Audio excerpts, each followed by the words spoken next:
Selamat datang di Mata Militer Ngapa, tempatnya info dunia dan Indonesia. Dan yang panas-panas tentang luput kopi dulu lur.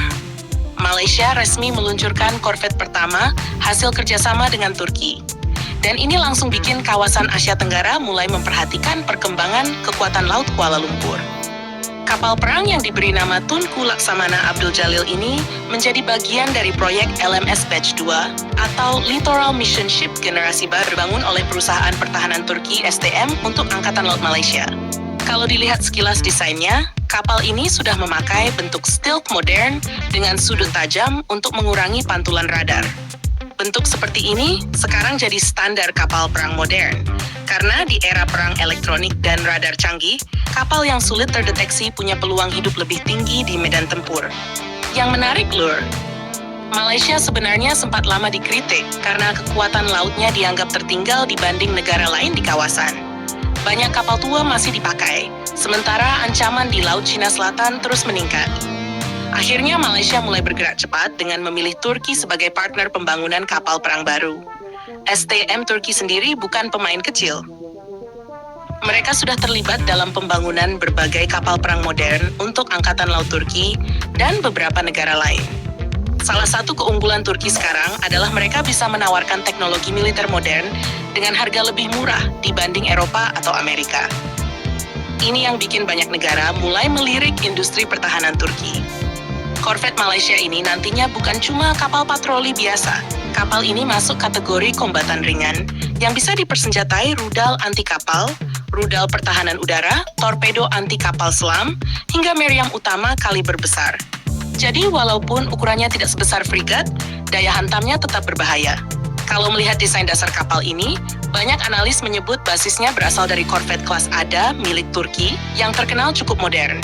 Kapal seperti ini cocok untuk operasi di perairan Asia Tenggara yang penuh pulau, jalur perdagangan, dan konflik zona ekonomi eksklusif. Dan yang bikin menarik lagi, proyek ini kabarnya akan menghasilkan 3 kapal korvet untuk Malaysia. Artinya, Malaysia sedang membangun kekuatan laut baru secara bertahap. Targetnya kapal pertama akan diserahkan menjelang akhir tahun 2027. Nah lur, sekarang kita bahas kenapa kapal seperti ini penting. Perang modern sekarang tidak cuma soal jet tempur atau rudal balistik. Laut menjadi jalur paling penting dalam ekonomi dunia. Sebagian besar perdagangan internasional lewat jalur laut. Negara yang punya armada kuat otomatis punya pengaruh besar dalam menjaga wilayahnya. Malaysia punya wilayah laut luas dan berbatasan langsung dengan kawasan strategis seperti Selat Malaka dan Laut Cina Selatan. Dua wilayah ini sangat sibuk dan sensitif. Banyak kapal perang asing lalu lalang di sana, mulai dari Amerika, Cina, sampai negara Eropa. Karena itu, Malaysia mulai sadar kalau armada laut mereka harus diperkuat.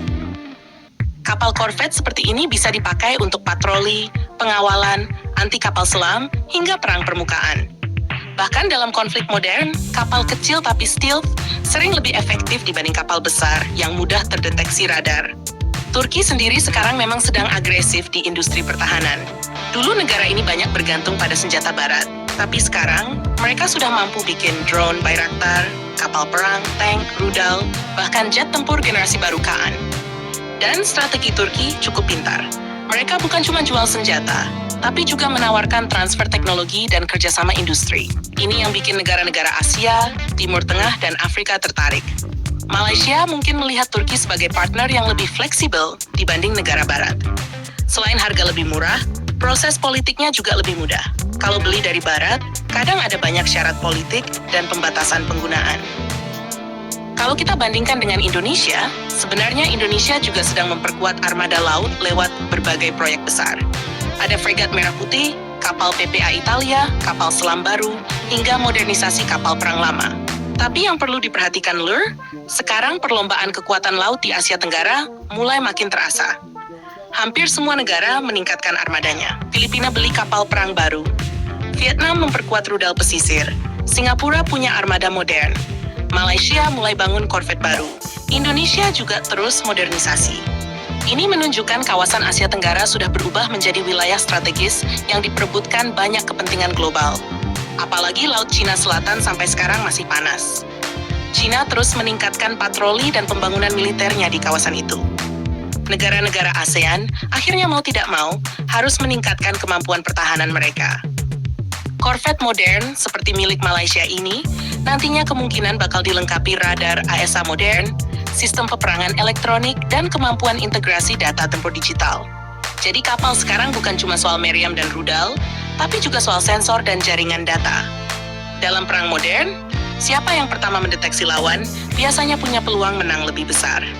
Selain itu, kapal seperti ini juga bisa bekerja sama dengan drone laut maupun drone udara. Kedepan peperangan laut memang mulai berubah.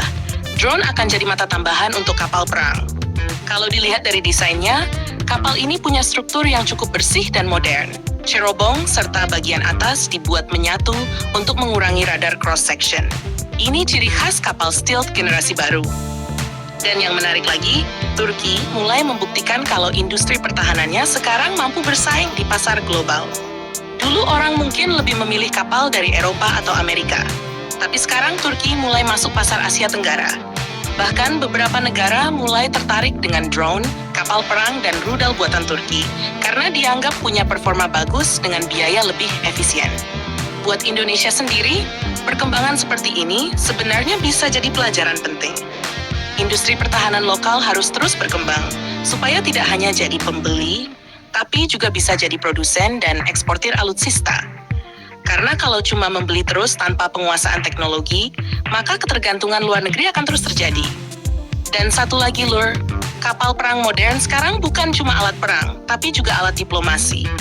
Saat kapal perang datang ke suatu wilayah, itu menunjukkan kekuatan dan pengaruh negara tersebut. Jadi peluncuran korvet Malaysia ini sebenarnya bukan cuma soal kapal baru, tapi simbol bahwa negara-negara Asia Tenggara mulai serius memperkuat pertahanan laut mereka menghadapi situasi global yang makin tidak pasti.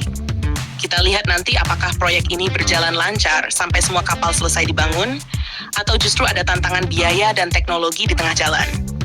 Karena proyek kapal perang biasanya memakan waktu panjang dan biaya besar.